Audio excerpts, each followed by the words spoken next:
Hello, I'm Dave Fisher from Flyin Fish. A lot of people have asked me how to set an engine up, so I thought wouldn't it be a good idea to take an engine, not just set it up, but take it from running in process right through ready for 3D action.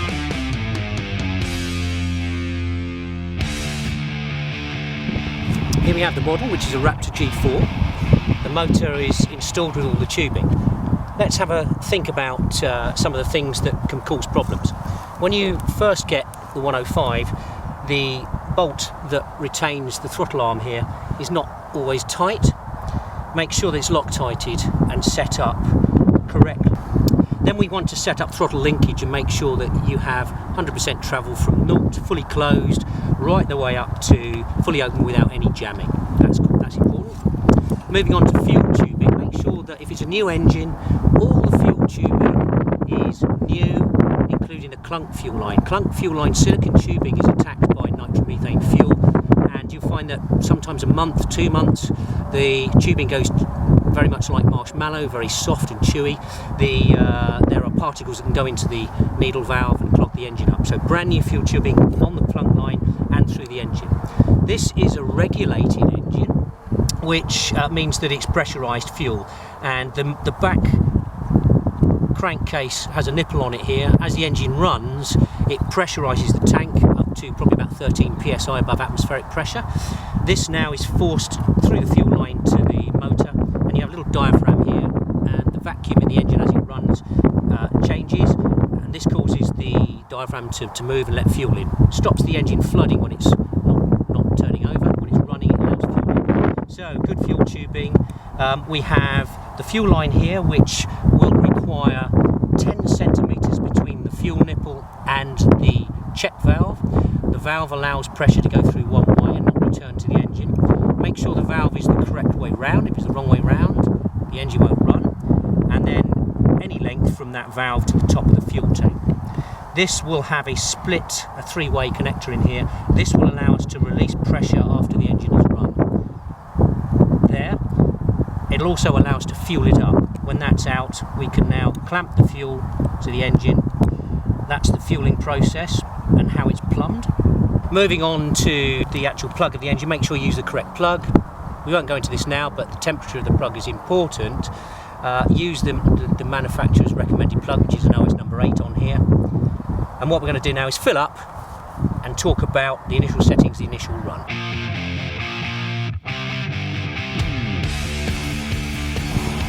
So we've got the motor in, we talked about the plumbing. Now we're actually practically going to get the engine ready for running. A few things to talk about here, keep it fairly short and brief. When an engine first starts up, it may have lubrication in it when it's built. It may have a little bit of oil when they assemble the parts, but probably not much. So what you don't really want to be doing is getting the starter on, spin, spin, spin, spin, spin. The motor's turning over but not firing, it's running dry, hasn't got fuel in, can damage the motor. This is a new motor, we want to give it the best starting life. So what I would recommend, what I normally do, is I take the plug out, put the piston, doesn't really matter where the piston is too much, put it down a little bit so we've got a bit of volume there. Fire some fuel in from the fuel pump, turn the engine over slowly to get rid of the excess and put the plug back in. Then we can put the starter on, make sure the throttle is on its idle position, and just spin and get the fuel drawn in through the carb. Now we have an engine which has fuel in from the carb, fuel in around the piston, lubrication everywhere, and when it fires up it's going to be happy, it's not going to be running dry.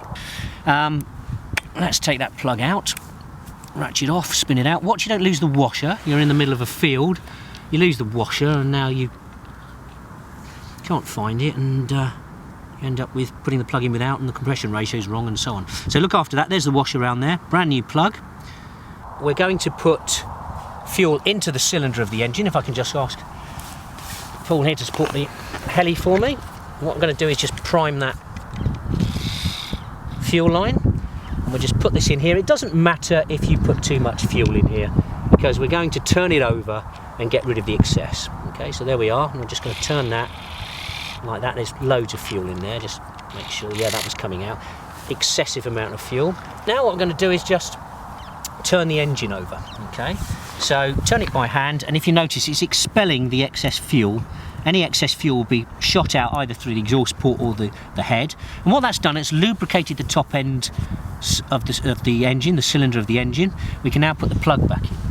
You must turn it over and get rid of the excess, otherwise you'll just have a compression lock when you go to turn it over, and you won't be able to get it to spin at all. So there we are, there's the excess. If you do find you haven't got enough fuel out, then you can always take the plug out and just spin it again by hand just to get rid of it.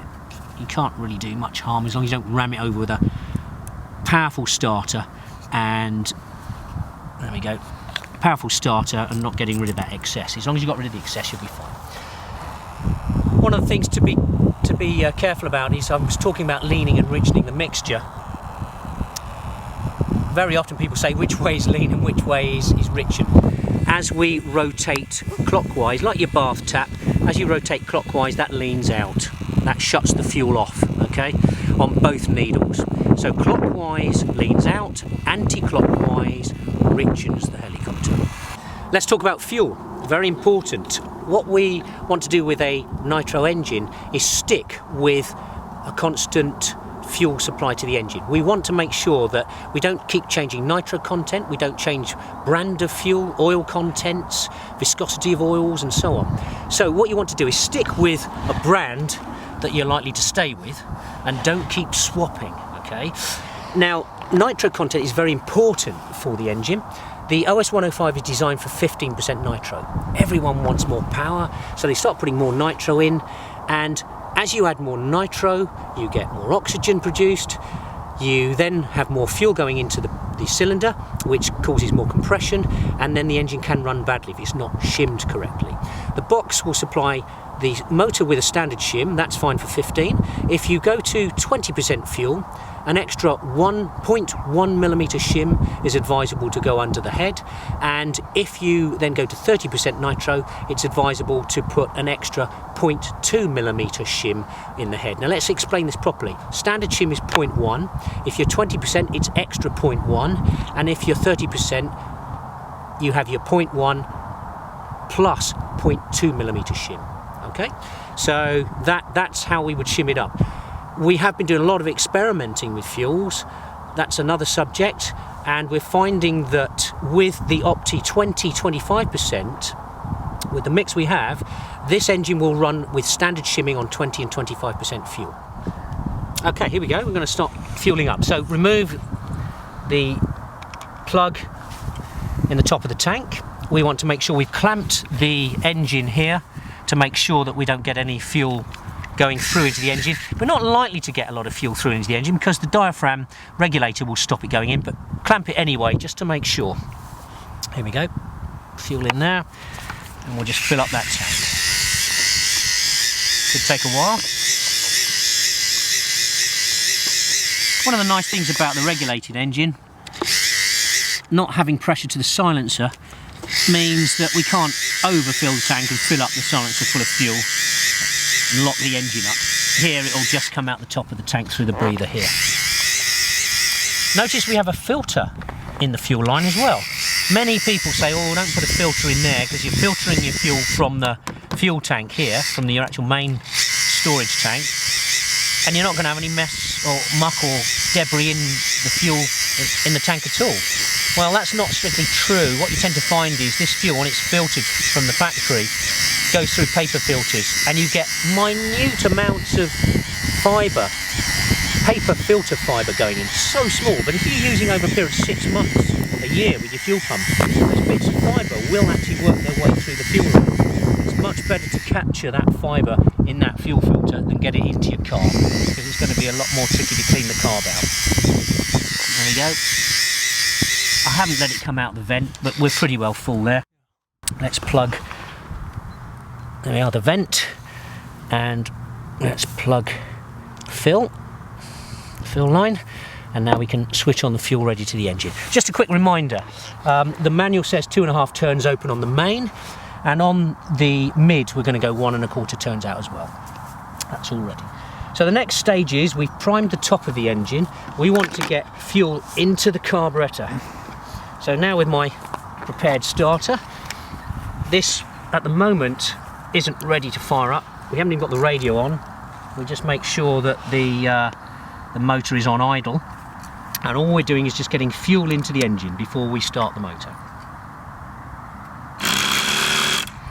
Now I just heard when I turned that over The bung is still in the exhaust, okay? Don't forget to take that out, otherwise you'll have endless trouble. Okay, here we go.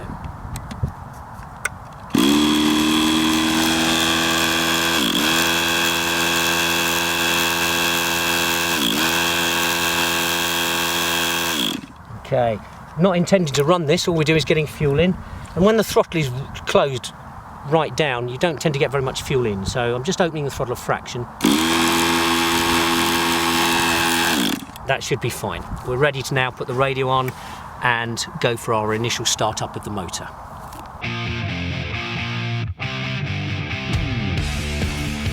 Okay, so we're ready to start now. We have our transmitter close. Everything is as it should be. Throttle is down. Initially, you notice as I'm turning there, the idle position. Just going to bring it up slightly from fully closed, ready to spin it over. Let's ignite the glow and let's spin the motor over. See how we go. This is honestly the first start of the motor, so let's see how we get on.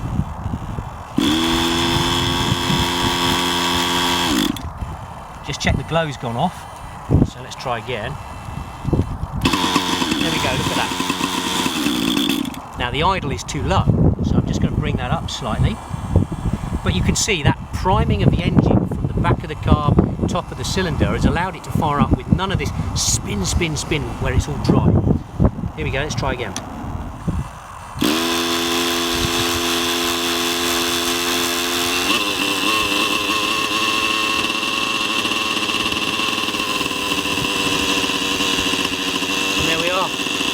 Straight away, no dramas, the engine is ticking over, running nicely, right out of the box, and that's how it should be. The engine hasn't run dry at all, never been run dry. When you're running engines, you really don't want to ever have an engine running lean.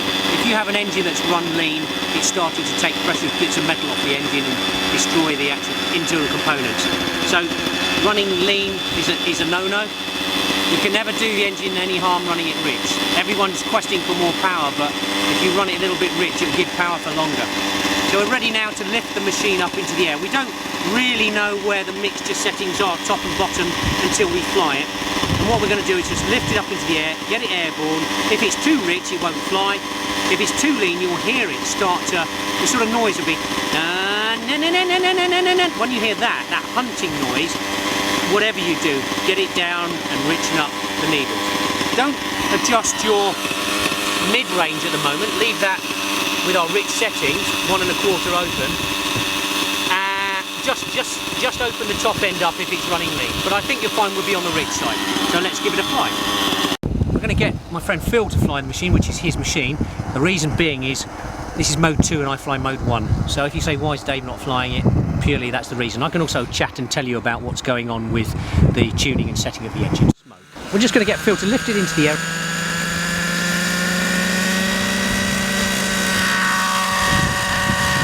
And you can hear, it's got a lovely rich sound. The head speed's not that high at the moment. We really don't want to worry too much about pumping pitch. We don't want to be doing anything that loads the motor. We're just getting those lovely surfaces to mate together at the moment. And this is, you've got to, if you really want an engine to run well, you've got to fly in a boring manner. So initially, we're going to take this machine up, we're going to float it around. And remember, when you're flying it along in a nice little circuit, it's actually using less power to fly than it would be if it was flying in the hover. So flying in little circuits is fine, but no real loading. This is running really rich. I haven't got a tack with me, but very low head speed. Let me just... So let's just have a look at the V-bar controller and see what it says RPM-wise. Right, so, okay, so this is way too low. If we run it really low on RPM, it's never going to bed in properly. You suddenly run it at a high power. Yeah, so you need to put it into governor, so as we're running up to about 1800 head speed, 1700, 1800.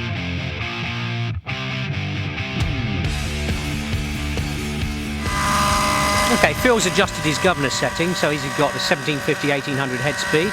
Here we go. And that's now running at a flying RPM. That would stunt if you flew it around.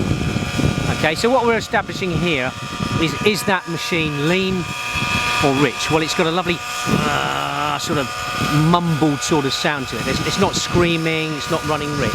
But we don't know how rich it is at the moment because we're looking at the main mixture, the top mixture that we're going to adjust. So what I would say at the moment is just be happy to cruise this around as long as it's not sounding screaming. There's plenty of smoke, it's got a nice burbly sort of sound, okay? As long as it's like that, cruise it around for a tank. Now what we're just establishing here is how rich is that engine. Now he's had about half a tank through it. What we're going to do is check the top end mixture, the main fuel valve which allows fuel into the engine. We want to know whether that's in the right place for running in. It's all right cruising, so we're going to ask Phil now to come round into wind and gradually apply collective until he's got full climb out. We're going to watch the heli. So here we go, he's going to climbing up, full collective, full. Okay, all right, that'll do, and come back down. Now, although the motor's not bad at all actually, what I noticed there was that the engine didn't have a lot of smoke. It didn't get, if you notice now, we've got quite a lot of smoke. As you climbed out, you got less smoke. The engine didn't go lean, but I would say it's a little bit on the thin side. There's not enough fuel going through. We want to see it slow up as it climbs and to get more smoke. That would be a rich engine. So we'll just land and we'll readjust that and show you again what it looks like.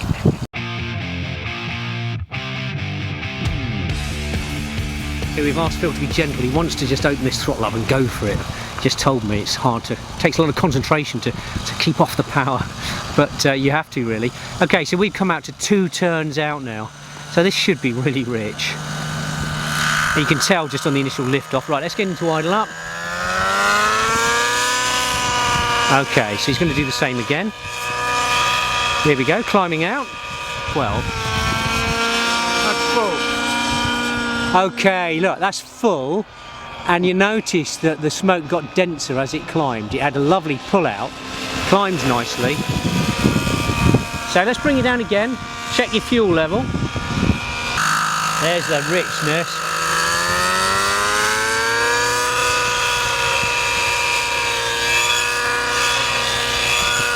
Okay, you can hear that engine. It's got a slightly rough sound to it, which is rich. And that's rich. That's a nice sound for a running in engine. That's good. So Phil's revised his pitch. He's got 12.5 on the top, so we should be able to load it and test whether the motor is actually slowing as he climbs, which is what we want because it's going rich. Okay, we don't want to do too much. We just want to test now. Oh, listen to that. Okay, now as we climbed there, the engine went. Oh, you hear it slow down, even though you've got a governor. That governor's opening the throttle to get it to climb, and it actually slowed up. That is running rich. We've gone to the book, 2.5 turns out for your main mixture there. Okay, so interestingly enough, that mixture is, as the book says, 2.5 turns out on the main needle. So that's good. So you just got to be patient with it now, and you can see lots of smoke. It's got a lovely burble, and that's what we want. Patient. About 3 or 4 tanks of cruising around. You can fly it faster than that. You can actually fly it around in circuits, but you don't really want to be rolling and looping and punching pitch. All you need to do is establish that that's nice and rich. And you can see that that engine is perfectly flyable, and you could stunt it actually in this sort of rich setup, but avoid it if you can. Just let that engine bed in.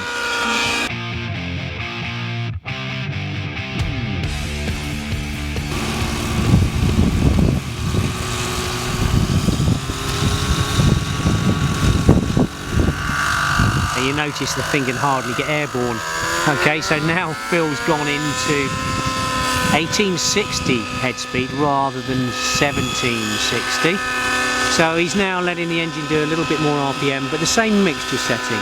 He's going to go around, and in this flight he's going to be changing from 1860 to 1960, the high head speed that he's going to be running, the higher one, and then back again to 1860. So just sort of giving the engine a taster of what's to come in terms of RPM, but we've still bathed that engine in lots of fuel.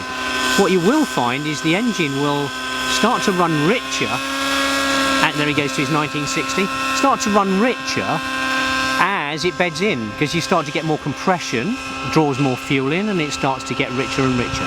So once we've flown around a little bit and we've got the engine used to these RPMs, we'll start leaning out over the next few tanks. He's gone back to 1860 now, just let it go back to its original RPM. You can start flying a little bit faster now, Phil.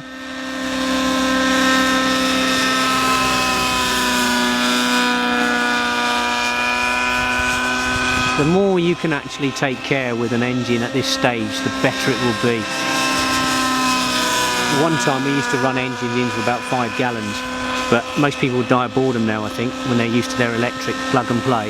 But I would say really at least a gallon through it, doing this sort of stuff, would give it a good start in life. Now, what, third tank, fourth tank? Fourth tank. Fourth tank now, and he's gone to his maximum RPM, 1950 he's going to run. And now when he climbs out, as the engine's bedded in, it's got richer. You can... the governor can't hold head speed there, it's slowing up because there's too much fuel. And let's do another one of those, and you watch the smoke actually gets thicker. Listen to the note. Whoa, it slows up, so that shows the top end's rich, that's really good.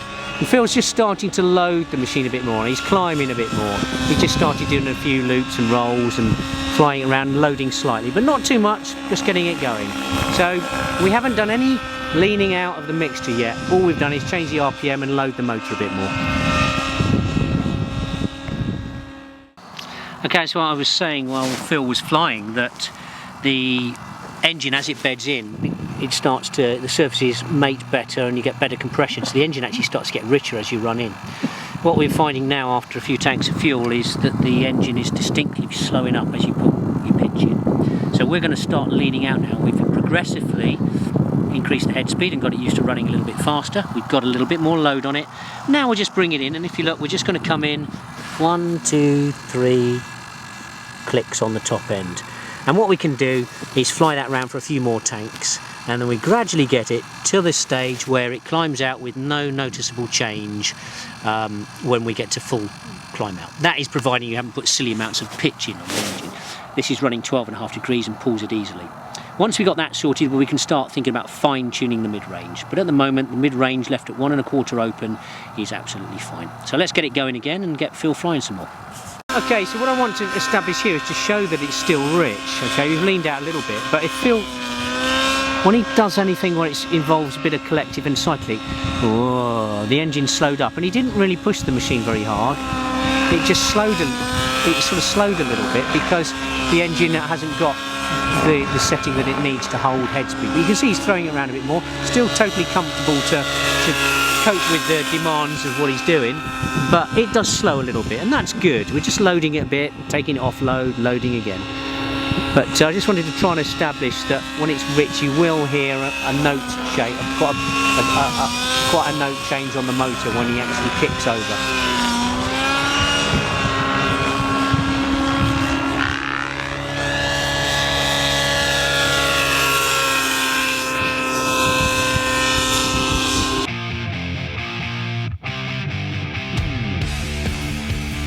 Okay, we've been at the field most of the day. Phil's got 6 or 8 tanks roughly through his machine, but we're never going to run it in totally. So I've got my machine, my IS 105 here, which I purposely messed up the settings. I've richened both top and mid-range, and I want to conclude how we finish off the run-in. So once you've put through your tanks and you've been gradually leaning it out and you want to finalise your settings, this is how we do it. So at the moment this should be rich, running rich. Let's see how it goes. So a rich engine, you can't really harm it. Slow on the pickup. Quite burbly when I climb. Whoa! It's not really climbing super fast. The other thing, now that's your top end. Your mid-range mixture, if we were to actually do some tick-tock type things. Whoa, whoa, whoa, whoa, whoa. Can you hear? Look, it is, oh, I'm having to work really hard, especially here, to keep that machine, look at it, kick around. It's not really got enough power, but it's such an easygoing machine, engine, that it will cope. All right, so let's just now sort this out.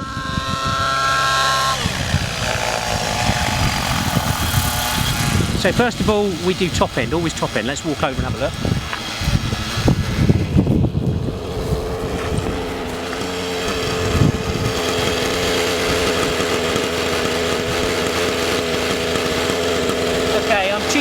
I know roughly where the mixtures are. So I'm going to come in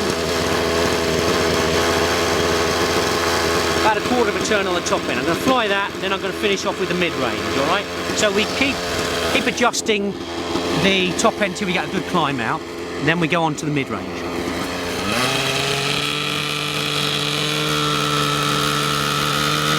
The other thing as well is remember that motors take a while to warm up, so it's worthwhile just getting a little bit of power on it.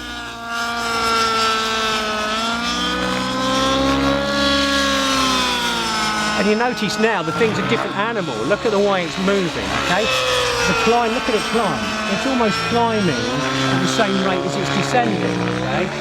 And if we look at, you know, a full power up over the top, it does not slow. Look at that go. And notice the smoke is very consistent. Okay, so there's our top end, but let's just have a look at doing this again. So now look, it's ripped and dust. And it's better, but it's still quite hard work to get this machine to actually go round. Okay?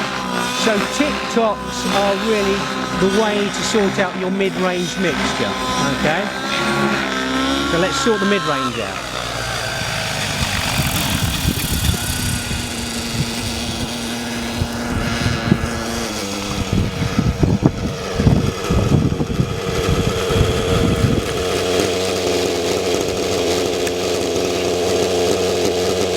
Come in now on that mid-range needle. It took me a lot to actually get this to run ridge. About a quarter of a turn in. Let's try this now.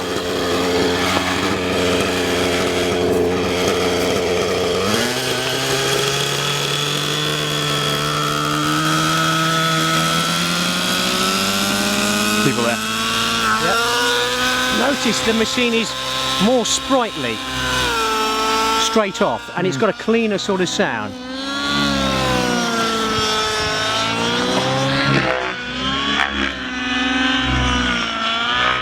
Okay, so, but let's now try our tick-tock. That's a lot less effort for me to get round. You notice that machine now is actually, it's still a little rich, but look at that, it's much easier for me to kick that round. Okay, let's come in a little bit more mid-range.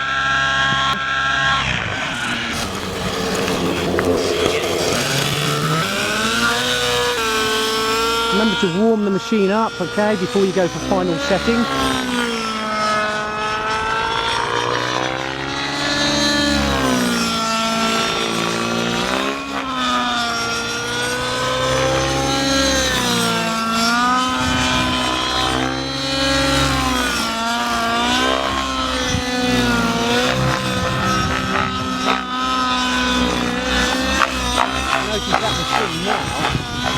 Very happy with the tick-tock.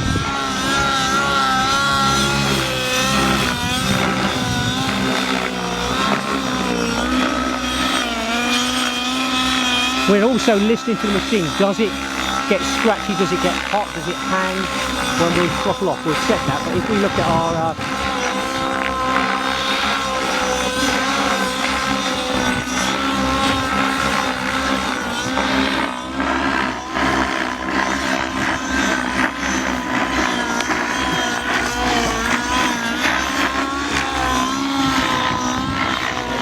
flying for the afternoon, what you want to do is have a hot engine when you do this, run it dry. We want to get rid of all the methanol which can absorb moisture from the atmosphere and corrode the bearings. We want to get rid of all that, and it's no good just squeezing the fuel line because the engine will shut and leave fuel in the carb, leave fuel in the engine. So this is how we do it. Clamp the fuel line so it doesn't spray all over you. Release the fuel line, let the engine run out.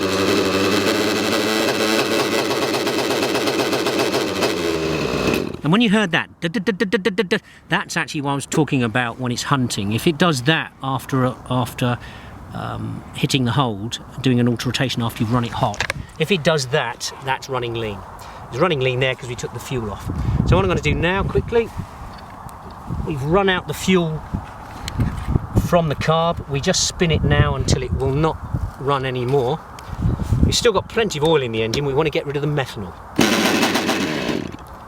and again, and again, nothing. So that engine now is empty of methanol, and the only final thing to do to protect it, if we turn it, engine turns anti-clockwise, if we turn clockwise till it just bites, that is a point where the engine has got all closed ports, intake and exhaust ports, and that seals the bearing from damp air going in as well.